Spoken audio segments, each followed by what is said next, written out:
Bonjour et bienvenue à ArtWizard Info. Aujourd'hui, je vais passer en revue toutes les fonctionnalités importantes de l'appareil photo du Samsung S25 Ultra. Commençons. Tout d'abord, il y a trois façons les plus importantes et les plus populaires d'accéder à l'appareil photo lui-même. Si notre écran est déverrouillé, nous cliquons simplement sur l'icône de l'appareil photo et nous avons notre appareil photo. Si notre tel est verrouillé, nous pouvons simplement surligner.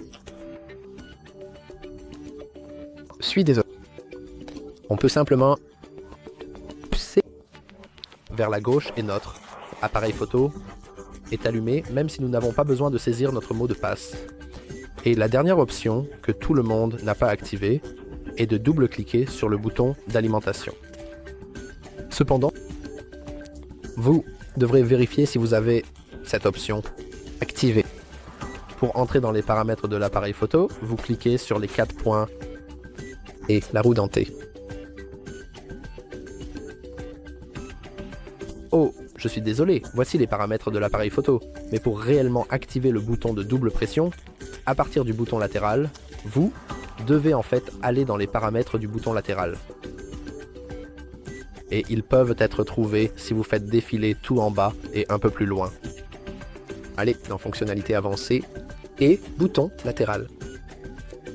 Maintenant, si nous cliquons sur double pression, cela activera notre appareil photo. Cependant, nous pouvons le personnaliser pour activer d'autres choses. Par exemple, la lampe de poche. Pour les besoins de cette vidéo, je vais garder l'appareil photo pour être activé sur la double pression. Passons maintenant à l'appareil photo lui-même. Nous avons trois options différentes. Voici essentiellement l'option de zoom automatique. Et comme vous pouvez le voir, nous pouvons zoomer vraiment loin. Tellement loin que nous pouvons même perdre la mise au point, car il est préférable de le faire sur des vidéos qui sont vraiment éloignées. Nous pouvons revenir à... Cependant, ce ne sont pas les seules options que vous pouvez trouver sur cet appareil photo. Si vous cliquez à nouveau sur ces 4 points ici, nous avons un tas d'options différentes. Par exemple, nous pouvons changer le format de nos photos ou vidéos. Donc, si je prenais la photo de cette plante juste ici, elle a ses boîtes noires. Cela signifie que la photo n'est pas aussi grande qu'elle aurait pu l'être. Et pour changer cela, nous appuyons simplement sur les 4 boutons, les 4 points à nouveau. Et cliquons sur plein. Maintenant, si je veux obtenir une belle photo de cette plante, nous pouvons voir qu'elle couvre en fait tout l'écran. Cependant, vous pouvez le voir, notre logo ici perd un peu sa concentration et c'est un peu flou. Il y a une option pratique ici et vous n'avez pas besoin de cliquer sur ces 4 points. C'est la mise au point. Et laissez-moi juste revenir à 3.4. Comme vous pouvez mieux le voir parce qu'il est sur un fond noir, et si nous cliquons maintenant, nous pouvons voir que l'amplificateur de mise au point est activé. Si je veux prendre une photo de la plante maintenant, vous pouvez le voir, non seulement notre logo n'est pas flou, mais aussi la petite note ici, vous devriez également aimer et vous abonner. Comme le dit la note. Maintenant, nous pouvons passer en revue différentes choses ici. Par exemple, nous pouvons choisir combien de mégapixels nous voulons que notre photo ait. N'oubliez pas que cela augmentera également beaucoup la taille de nos photos. Elles seront de meilleure qualité, oui. Cependant, elles pèseront beaucoup plus. Donc, si vous voulez... Si vous gardez cela à l'esprit, vous ne perdrez pas autant de mémoire que vous le feriez autrement. Alors laissez-moi juste revenir à cette option. Il y a aussi une option pour changer l'exposition. Donc nous pouvons nos photos beaucoup plus claires ou beaucoup plus sombres. Et nous pouvons utiliser filtre. Maintenant, ce qui est vraiment cool à ce sujet, c'est que nous pouvons personnaliser des éléments très spécifiques de tous, les filtres, et nous pouvons voir comment ces filtres fonctionnent. Par exemple, nous pouvons voir que dans Chill, la température de couleur est vraiment basse. La saturation est plus élevée. Cela nous donne des informations sur comment créer essentiellement nos propres filtres, cool. Et il y a d'autres options. Par exemple, nous pouvons choisir une image à utiliser comme filtre. Nous pouvons cliquer sur Créer. Terminé. Et comme nous pouvons le voir, nous avons un nouveau filtre ici. Que nous pouvons utiliser pour faire une photo, ou nous pouvons même changer des choses. Par exemple, je veux une température de couleur plus élevée, un contraste plus élevé et une saturation plus basse. Et nous pouvons refaire une photo. Mais c'est assez sur la création de photos parce que le Samsung S25 Ultra est vraiment bon pour les vidéos. Maintenant, vous pouvez simplement aller à l'onglet vidéo ici. Et bien, faire une vidéo. Et vous pourriez le faire même avec le focus en cancer. Comme vous pouvez le voir, j'aimerais filmer une vidéo. Nous pouvons voir que notre logo et notre petit post-it sont un peu flous quand la plante est au centre. Et pour corriger cela, nous pouvons activer simplement le focus en cancer. Et maintenant, si vous souhaitez enregistrer une vidéo très similaire avec les deux éléments, vous pouvez voir qu'ils sont tous les deux au centre et ne sont pas flous.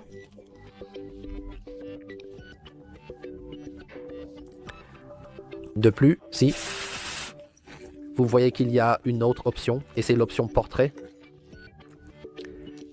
elle fait en sorte que vos photos sont vraiment très super nettes.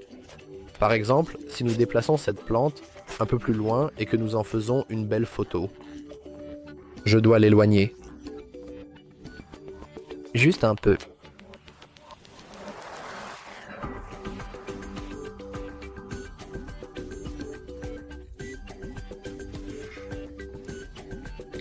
Maintenant, nous pouvons voir une petite icône prête. Et si nous prenons, par exemple, une photo ensemble, maintenant, ensemble, on voit que l'image est de très bonne qualité. Je peux voir la texture très exacte de la plante, des rochers, du vase, tout. Mais revenons aux vidéos. Si nous faisons défiler vers le bas jusqu'à plus, nous voyons un tas d'options différentes. Par exemple, je vous conseillerais de certainement les vérifier par vous-même si vous avez l'option.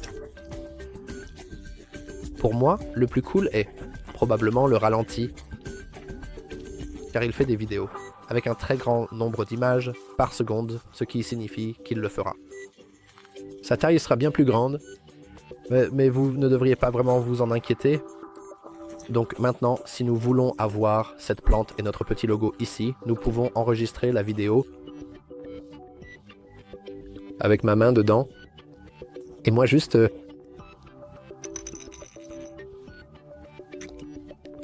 la lançant doucement sur la table. Et comme vous avez pu le voir, la vidéo ne durait que 12 secondes. Mais ici,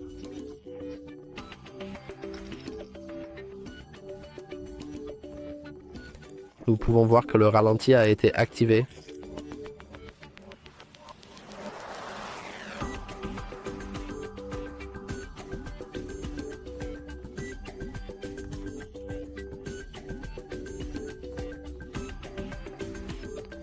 Ce qui est vraiment une bonne option si vous voulez créer des vidéos plus dynamiques ou si vous voulez enregistrer quelqu'un. Par exemple, faire du vélo en réalisant diverses figures acrobatiques, ou même du skateboard, ou pratiquement n'importe quoi d'autre. Il y a plus d'options. Par exemple, l'option nourriture est essentiellement un mode de mise au point automatique. Par exemple, nous pouvons à nouveau prendre une photo de notre petite plante ici. Vous pouvez faire glisser la zone de mise au point pour vous assurer que seule notre plante est nette. Et ensuite faire une vidéo et prendre une photo. Je suis désolé. Et comme vous pouvez le voir, tout le reste est automatiquement flou, sauf la plante elle-même. Vous pouvez même voir une petite tache ici.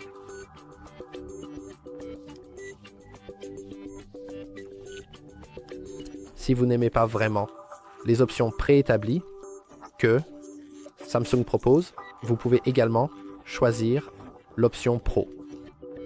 Et l'option Pro est vraiment bien faite, car ici vous pouvez personnaliser tout ce que vous voulez probablement. Par exemple, l'ISO, la vitesse, la mise au point, tout. Et le meilleur dans tout ça, c'est que vous n'avez pas vraiment besoin d'être un professionnel pour l'utiliser. Parce que vous pouvez à tout moment appuyer sur le bouton I et le téléphone vous dira simplement ce que cette option fait. Vous pouvez voir que la mise au point est un autofocus qui s'ajuste rapidement à toute scène ou sujet, même s'il bouge. Si je reviens en arrière et par exemple change cela, et que je n'ai aucune idée de ce que je viens de faire, je peux simplement le voir. C'est essentiellement une abréviation pour la balance des blancs. Cela vous aide à rendre les couleurs naturelles sous n'importe quelle lumière. Des valeurs plus élevées rendent les couleurs plus chaudes et orangées. Des valeurs plus basses rendant les couleurs plus froides et bleues.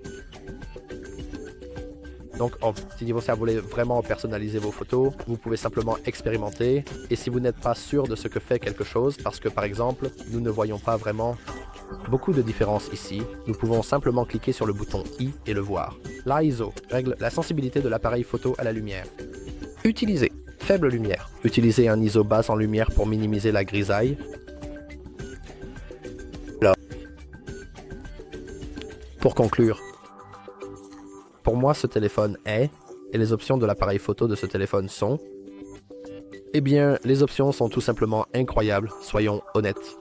Vous pouvez le personnaliser comme vous le souhaitez et nous n'avons même pas encore abordé les paramètres eux-mêmes. Parce que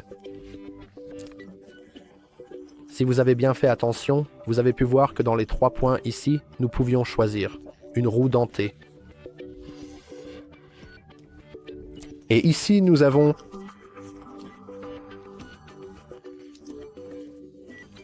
tous les différents paramètres de l'appareil photo que nous pouvons également personnaliser entièrement. Par exemple, si nous voulons avoir un taux de rafraîchissement plus élevé pour nos vidéos, nous pouvons simplement l'activer. Parce que cela fait en sorte que vos vidéos n'auront pas essentiellement une taille aussi grande qu'elles le feraient habituellement. Donc, si vous avez un moment dans votre vidéo de moindre qualité, le taux de rafraîchissement diminuera. Ce qui est vraiment utile et personne ne le remarquera. Ce qui est cool, c'est que vous pouvez aussi améliorer votre propre composition en utilisant le guide de composition. Nous pouvons même l'adapter pour qu'il soit des lignes de grille et de niveau ou des lignes de grille. Et ce qu'il fait est vraiment simple, encore une fois. Il nous montre essentiellement les lignes de grille afin que nous puissions voir où est le centre, où n'est pas le centre. Et si vous faites bien attention au niveau qui apparaît au milieu quand il est jaune, notre téléphone est parfaitement centré et son niveau est juste assez bon. Si je fais ceci ou cela, il disparaît car ce n'est pas au même niveau que le sol que j'essaie de photographier. Donc maintenant, nous pouvons prendre une photo parfaite de notre plan ici, en utilisant le guide de composition, ou faire une vidéo. Et comme vous pouvez le voir, c'est parfaitement nivelé. Aussi, il est important de noter que lorsque vous avez un nouveau téléphone, vous voudrez peut-être désactiver le filigrane, car il peut être activé. Et les gens n'aiment pas vraiment le filigrane, ou si vous le souhaitez, vous pouvez en fait changer quelque chose. Par exemple, vous pouvez même changer le mode, donc nous pouvons en fait entrer notre nom ici, ce qui est l'info de configuration matérielle, pour moi. Vous enregistrez, et puis si je prends une photo, encore une fois de notre plante en utilisant le guide de composition que j'ai activé plus tôt,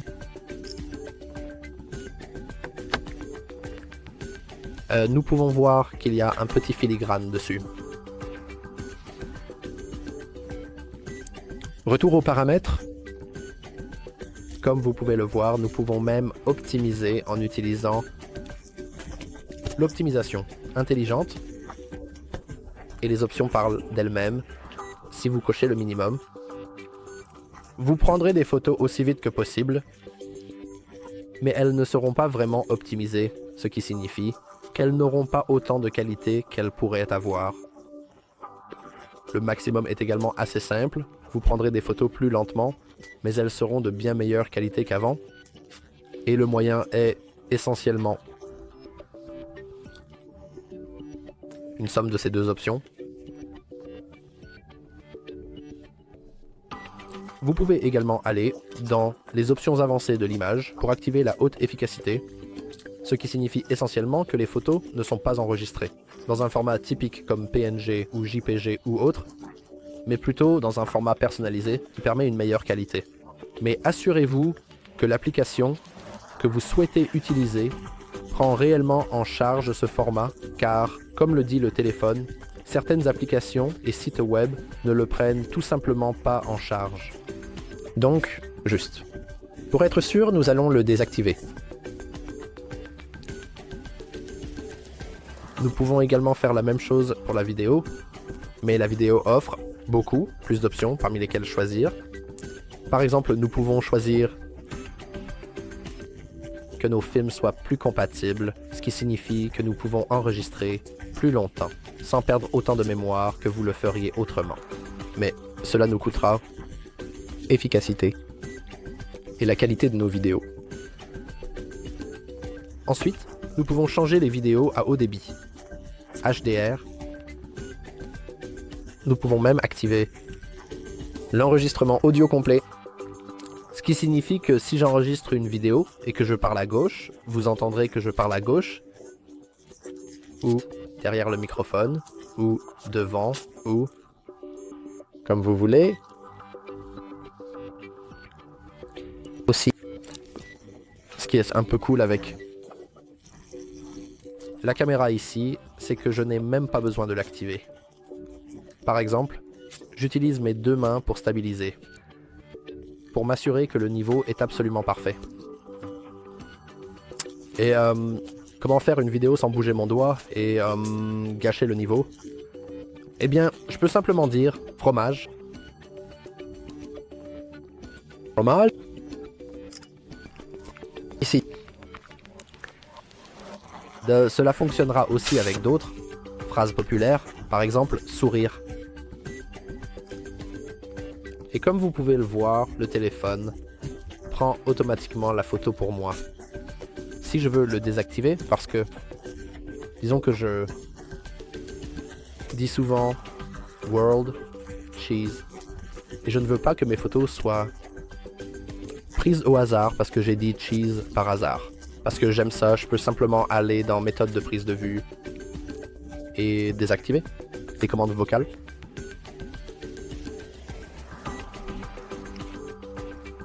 Il y a aussi des options de paramètres à conserver. Donc, par exemple, vous pouvez vous amuser avec. Le mode caméra fait en sorte que si j'active la caméra, par exemple en mode vidéo, et que je quitte la caméra, et que je retourne à la caméra, encore une fois, elle sera en mode vidéo et non en mode photo basique, qui est l'option de base pour notre caméra. Et comme tout le reste, vous pouvez simplement revenir aux paramètres pour conserver et désactiver. Si vous voulez vous assurer que lorsque nous ouvrons notre caméra, elle est toujours dans l'option caméra. Comme je l'ai dit, on peut changer l'angle des selfies, les hautes résolutions d'images, changer les filtres pour qu'ils soient conservés à l'intérieur, au lieu de se réinitialiser quand nous ouvrons la caméra. Je pense que c'est suffisant pour cette vidéo. J'espère que vous avez bien examiné les paramètres de la caméra et toutes les options de la caméra dans le Samsung S25 Ultra. Et j'espère vraiment que vous avez trouvé ce tutoriel utile. Si c'est le cas, si vous l'avez fait, n'oubliez pas de liker et de vous abonner. Merci d'avoir regardé.